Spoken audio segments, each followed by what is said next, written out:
Every second, Google processes over 100,000 searches. By the time you finish this sentence, millions of queries have been answered instantly. But here is the real question. How does one company hold the knowledge of the entire world in its hands? Today, we dive deep into the hidden machinery of the internet's brain, Google.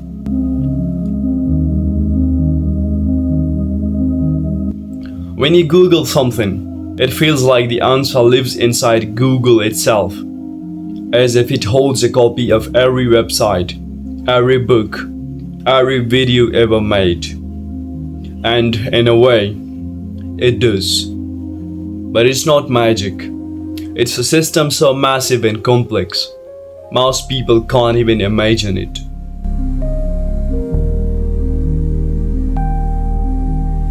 At its core, Google is not a search engine, it's an index.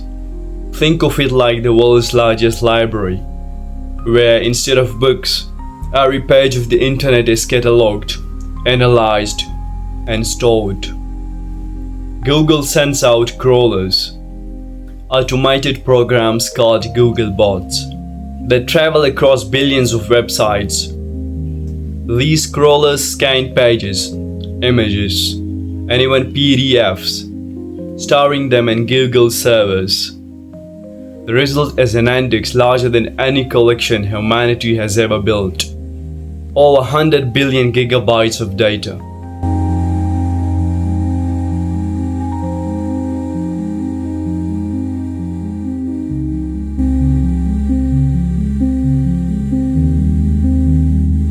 But where is this information physically kept? Not in the cloud, but in data centers, gigantic, secretive warehouses filled with hundreds of thousands of servers. Google runs over 20 massive data centers worldwide, from Iowa to Finland to Singapore. Each building is as big as football stadiums, filled with machines working 24/7. Inside, rows of servers store fragments of the internet. Advanced cooling systems prevent overheating. Security is tighter than banks, with biometric scanners, armed guards, and AI monitoring every corner. Here is the secret. Google doesn't just keep one copy of information. It splits data into pieces, duplicates it thousands of times, and spreads it across the globe. This is called sharding and replication. So if one server dies, another instantly takes over. Data is stored using Google's file system, known as Colossus, the upgraded version of the original GFS. They use MapReduce and Bigtable, powerful systems that break giant problems into tiny tasks and solve them in parallel.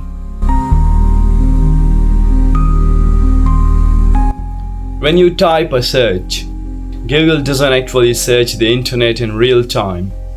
That would take hours. Instead, it searches its own index, a perfectly organized library it already built. Average response time under 0.2 seconds. Results are ranked using algorithms like PageRank, which measure relevance, authority, and hundreds of hidden factors. Behind the scenes, machine learning models like BERT and Gemini understand the meaning of your question, not just the words. Google doesn't just index the web. It holds your emails, chats, documents, locations, searches, videos, and even your voice commands. YouTube alone adds 500 hours of video every minute. Google Maps scans entire cities with satellites and street view cars. Google Books has digitized over 40 million books. Google Earth stores petabytes of planetary data. This isn't just storage. is the construction of a digital mirror of reality, an archive of human life.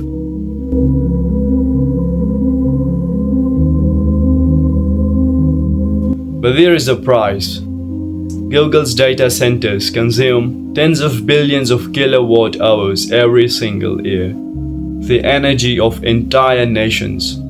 Cooling those machines requires rivers of water and advanced liquid systems. To manage this, Google invests heavily in renewable energy and AI cooling systems that reduce power use by up to 40%. Still, the environmental footprint is enormous. Here is the most overlooked truth.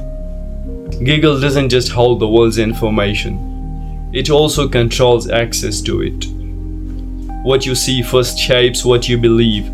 Results can be filtered, prioritized, or hidden. In effect, Google has the power to shape knowledge, politics, and culture itself.